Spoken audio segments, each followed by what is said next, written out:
Popevke sam slagao i rožice brao i svu svoju mladost sam tebi ja.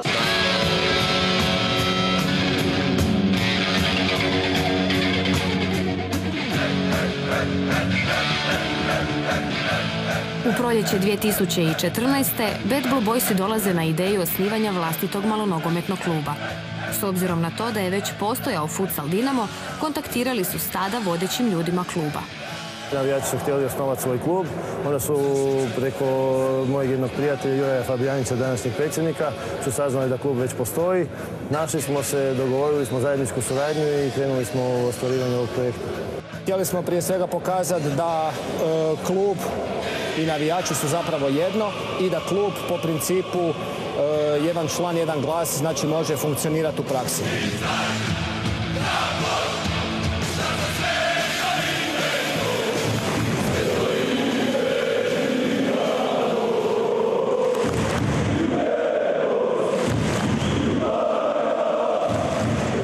Vlasnici ovog kluba su svi njegovi navijači, kogod je član kluba je i vlasnik kluba i članovi kluba biraju vodstvo kluba, druže se s igračima, druže se sa ljudima iz kluba. Znači, htjeli smo ponovo približiti navijače klubu.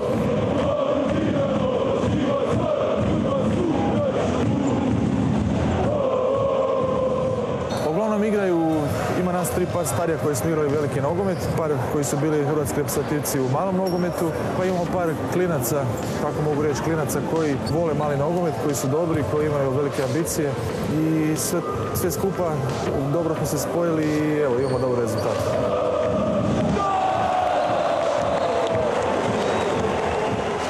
Svakako je pohvalno što ni na jednoj utakmici nije intervenirala policija, niti je zabilježen ikakav incident.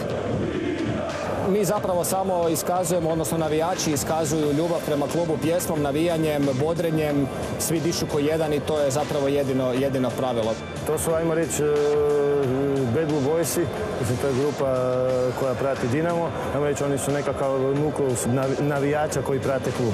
Ali evo, sve više i danas ćete vidjeti dolazi i djece i roditelja i mislim, tu ima sad svih koji žele navijati, koji možda žele osjetiti atmosferu kako je nekad bila na Dinamovom stadionu na Maksimiru, dolaze gledati naše utakmice.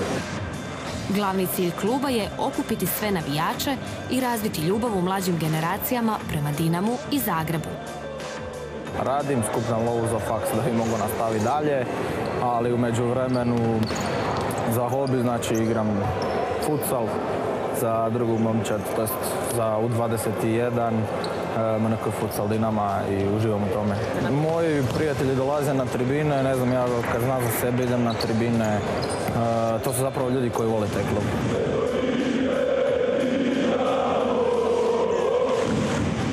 Dakle, navijači su bitni i za tu klimu pozitivnu koja se stvara i energiju u samoj utakmici i na stadionu.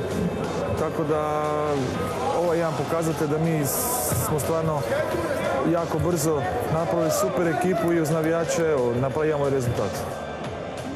Futsal Dinamo osigurao je naslov jesenskog prvaka druge hrvatske malonogometne lige, pobjedivši momčad Patriota 5:0. Ipak, najvažniji rezultat je fair play na terenu i više od 5000 vjernih navijača na tribinama.